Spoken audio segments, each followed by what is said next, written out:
सलाम फेरने के बाद अपने दोनों हाथ उठाकर दुआ मांगी है या नहीं मांगी है, और सहाबा ने आमीन कहा है या नहीं कहा है, अब ये देखना है हमें और आपको। अगर एक भी नमाज का सबूत मिल जाए कि अल्लाह के नबी ने कभी जिंदगी में फर्ज नमाज के बाद मुक्तदियों की तरफ चेहरा करके हाथ उठाकर इज्तिमाई दुआ मांगी और सहाबा ने उस पर आमीन कहा है, तब तो आपकी दलील कुछ समझ में आती है। तब तो एक उस गांव के सरदार का ये कहना इमाम साहब से कि आपको दुआ कराना। मुअज़्ज़ज़ उलमाए किराम,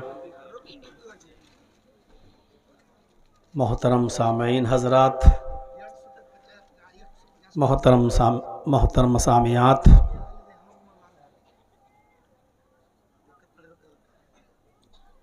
नौजवानों और अजीज बच्चों, दो रोज़ा प्रोग्राम का आज दूसरा दिन है और ये उसका लास्ट डे। कल भी आपने सुना और आज भी आप सुनने के लिए आए। ये एक अलग बात है कि बंगाल की सरजमीन पर मुझे तकरीबन आते हुए 25 सालें हो गई हैं।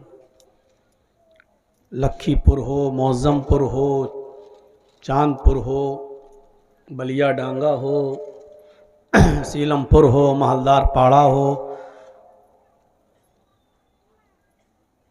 शायद ये 25 साल की ज़िंदगी का रिकॉर्ड पहली मर्तबा ऐसा हुआ है जो मुझे 11:15 बजे टाइम मिला हो। इतना लेट मुझे टाइम कभी नहीं मिला। 12 बजे, 12:30 बजे तक जलसा ख़त्म हो जाता है आमतौर पर। ये चीज़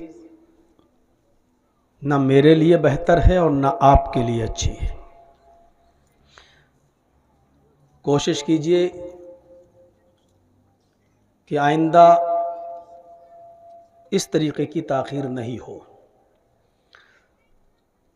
कलेक्शन होता है, मौज़मपुर में भी होता है, लखीपुर में भी होता है, सीलमपुर में भी होता है, हर जगह होता है, लेकिन 8 से 10 कलेक्शन और 10 से 12 प्रोग्राम और 12 साढ़े 12 बजे तक प्रोग्राम ख़त्म हो जाता है। तो कोशिश ये करिए कि आइंदा इन चीज़ों का ख्याल रखिए। दूसरी बात यह है कि यहाँ से शोर ज़्यादा हो रहा है, आप लोग पीछे जाके अपना जो चंदा आया है उसको गिन लें। यहाँ पर रिज़गारियों की खनक और आप लोगों की आवाज़ हमें डिस्टर्ब करती है, हम भूल जाते हैं कि हम बोल क्या रहे हैं। थोड़ा सा समेट लीजिए इसे और पीछे जाकर आप उसको अपना हिसाब किताब कर लीजिए। अल्लाह ताला जो कलेक्शन आया है, जिस मकसद के तहत आप कर रहे हैं, उसमें बरकत अता फरमाए। कल मैंने जो कुछ भी बोला था और कुछ वादा किया था, लेकिन आज मैं उन चीज़ों पर गुफ्तगू न करते हुए एक अहम चीज़ पर गुफ्तगू करूँगा। उसमें कुछ बातें हमें और आपको मालूम होंगी, कुछ मसलों की भी जानकारी होगी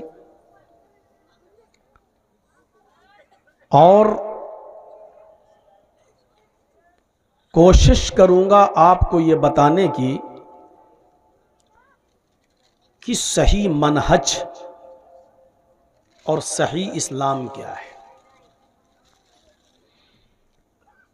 इस्लाम के नाम के आगे आज सही लगाना पड़ रहा है मुझे,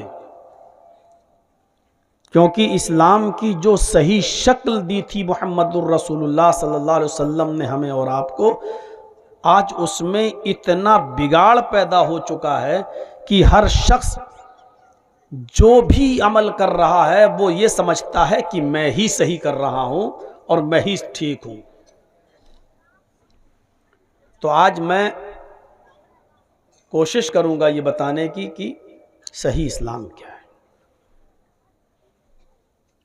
इस्लाम वो है जो मोहम्मदुर रसूलुल्लाह ने हमें दिया है, या इस्लाम वो है जो हम इस्लाम समझ के कर रहे हैं?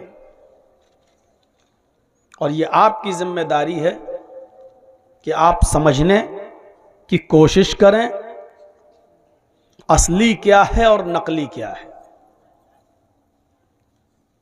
आप मार्केट में जाते हैं, जो सामान आप परचेस करते हैं, खरीदते हैं, तो आप डायरेक्ट नहीं खरीद लेते हैं, उसको हर हैसियत से देखते हैं, परखते हैं, और जब आपकी अक्ल और दिमाग की कसौटी पर जब पूरा उतरता है तब आप उसको परचेस करते हैं, खरीदते हैं। एक मिट्टी का घड़ा, समझते हैं ना घड़ा?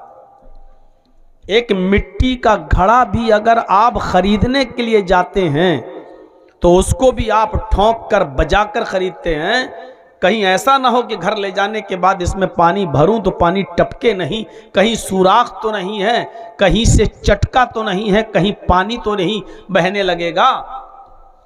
जब आप मिट्टी का मामूली सा घड़ा खरीदने के लिए जब आप उसको भी ठोंक कर और बजा कर खरीदते हैं और देखते हैं कि कहीं से टपक तो नहीं रहा है, चू तो नहीं रहा है, पानी भरकर भी देख लेते हैं कहीं से सुराख तो नहीं है, तब जाकर आप खरीदते हैं। तो इस्लाम के ऊपर आंख बंद करके हम और आप कैसे अमल कर सकते हैं जबकि उसके अंदर इतनी खुराफातें लोगों ने दाखिल कर दी हैं? हम ये भी तो समझने की कोशिश करें क्या सही है और क्या गलत है। इस्लाम वो है जो शरीयत ने, जो नबी ने हमें दिया है। इस्लाम वो नहीं है जो हम बाप दादा के जमाने से करते चले आ रहे हैं।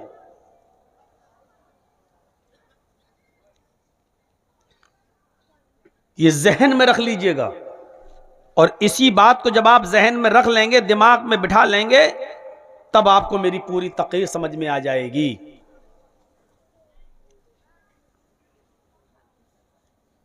एक मस्जिद के इमाम को आपने रख लिया, वो मस्जिद में नमाज पढ़ाता है, और मस्जिद का सदर या मस्जिद का सेक्रेटरी या उस गांव का जो प्रेसिडेंट होता है, उसने आकर कह दिया, इमाम साहब हर फर्ज नमाज के बाद यहां हाथ उठाकर दुआ होती है, आपको भी करना है। और इमाम साहब नमाज पढ़ाते हैं और बेचारे वो दोनों हाथ उठाकर दुआ करते हैं, और मुक्तदी भी, नमाजी भी उनके पीछे आमीन आमीन कहता है।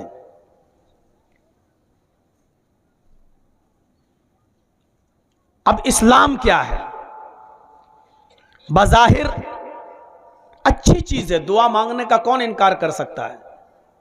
बज़ाहिर अच्छी चीज है, लेकिन इसको समझने के लिए ये देखना पड़ेगा, क्या नबी अकरम ने, मोहम्मदुर रसूलुल्लाह ने अपनी पूरी जिंदगी के अंदर, अपनी पूरी हयात में 40 साल के बाद जब नबी बन गए, उसके बाद से लेकर 63 साल की उम्र तक आप जिंदा रहे, 23 साल 23 ईयर्स ये नबवी जिंदगी थी। आपने जब भी नमाज पढ़ाई इस 23 साल जिंदगी के अंदर, जब जमात फर्ज हुई और जमात के साथ नमाज पढ़ाना आपने शुरू किया, तो जब तक आप नमाज पढ़ाते रहे, नबी अकरम ने अपनी पूरी जिंदगी में क्या कभी किसी एक नमाज के अंदर भी सलाम फेरने के बाद अपने दोनों हाथ उठाकर दुआ मांगी है या नहीं मांगी है? और सहाबा ने आमीन कहा है या नहीं कहा है? अब ये देखना है हमें और आपको। अगर एक भी नमाज का सबूत मिल जाए कि अल्लाह के नबी ने कभी जिंदगी में फर्ज नमाज के बाद मुक्तदियों की तरफ चेहरा करके हाथ उठाकर इज्तिमाई दुआ मांगी और सहाबा ने उस पर आमीन कहा है, तब तो आपकी दलील कुछ समझ में आती है। तब तो एक उस उस गांव के सरदार का ये कहना इमाम साहब से कि आपको दुआ कराना है तब तो सही लगता है, लेकिन अगर एक भी दलील इस किस्म की नहीं मिलती हो और एक भी सबूत इस तरीके का नहीं मिलता हो तो समझ लो कि गांव का वो सरदार मोहम्मद के दीन पर नाफिज होने का हुक्म नहीं दे रहा है, बल्कि मस्जिद को एक इमाम को अपना मजहब, अपना दीन, अपना इस्लाम और अपनी ड्यूटी थोप रहा है। वो मोहम्मद के दीन को नहीं मानता है, वो अपने बाप दादा के दीन को राइज करना चाहता है। यह फर्क है असली इस्लाम में और नकली इस्लाम में। यह हमें और आपको समझना होगा कि अब असली इस्लाम क्या है और नकली इस्लाम क्या है। यह है उसकी असली शक्ल। अभी आपको फैसला करना है। तो मेरे भाइयों, एक छोटा सा मिट्टी का घड़ा जब आप बगैर ठोक बजा कर नहीं लेते, अभी रमजान शुरू होने वाला है, फिर उसके बाद ईद, हमारे घर की जो लेडीज, जो औरतें जब जाएंगी कलिया चक के मार्केट में और कपड़ा खरीदेंगी, ईद की साड़ी खरीदेंगी, शॉपिंग करेंगी, तो आप देख लीजिएगा डायरेक्ट जितना मांगेगा उतना पैसा नहीं दे दिया जाएगा। एक एक चीज अच्छी तरीके से देखेंगी और परखेंगी, पसंद आएगी तो लेंगी। एक कपड़ा खरीदने के लिए दुकानदार का 20 कपड़ा खुलवा देती हैं। वो तो ये कहो कि आलू में वैरायटी नहीं होती है, वरना सब्जी मंडी में जाकर ये कहे कि नीले रंग का कोई आलू हो तो दिखाओ, लाल रंग का कोई आलू हो तो दिखाओ। ये औरतों की, ये लेडीज की फितरत है। एक कपड़ा खरीदने के लिए वो 20-25 कपड़े खुलवा देती हैं, तब जाकर फिर भी पसंद नहीं आता, दूसरी दुकान पे जाएंगे। तो एक चीज खरीदने के लिए आपको कितना ठोंकना और बजाना पड़ता है, फिर इस्लाम के मामले में आप क्यों नहीं देखते हैं? कैसे आप बाप दादा के जमाने से चले आ रहे रस्म और रवाज पर आप अमल कर लेते हैं?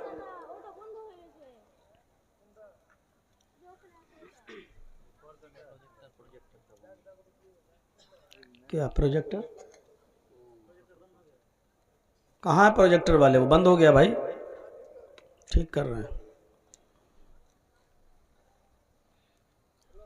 तो मेरे भाइयों, असली ओरिजिनल इस्लाम को हमें पहचानना है कि क्या है।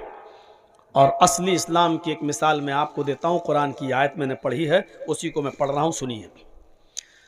या अय्युहल्लज़ीना आमनू अतीउल्लाह व अतीउर रसूल व उलिल अम्रि मिनकुम फ़इन तनाज़अतुम फ़ी शैइन फरुद्दूहु इलल्लाहि वर रसूल इन कुंतुम तुमिनून बिल्लाहि वल यौमिल आखिर।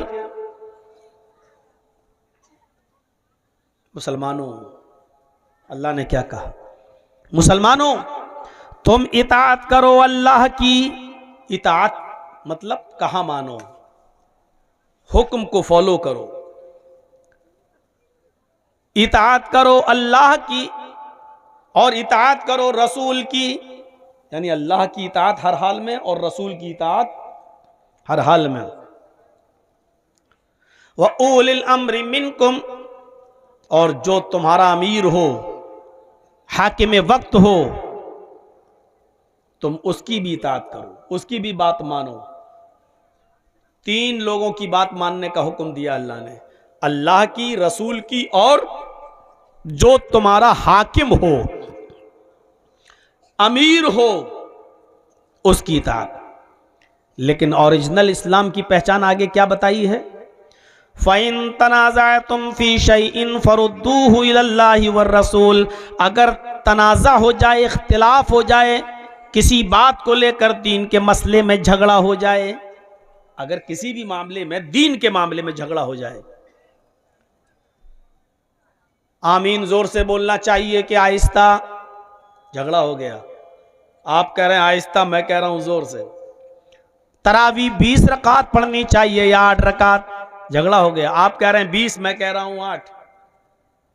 जुमे की 2 अजान होना चाहिए या 1 अजान? आप कह रहे हैं 2 अजान, मैं कह रहा हूं 1 अजान। एक मजलिस में दी हुई 3 तलाक अपनी बीवी को वो 3 मानी जाएगी या एक? आप कह रहे हैं 3 मानी जाएंगी, मैं कह रहा हूं 1। अजान के बाद बगदाद की तरफ चेहरा करके सलातो सलाम पढ़ना चाहिए या नहीं पढ़ना चाहिए? अस्सलातु वस्सलामु अलैका या रसूल अल्लाह।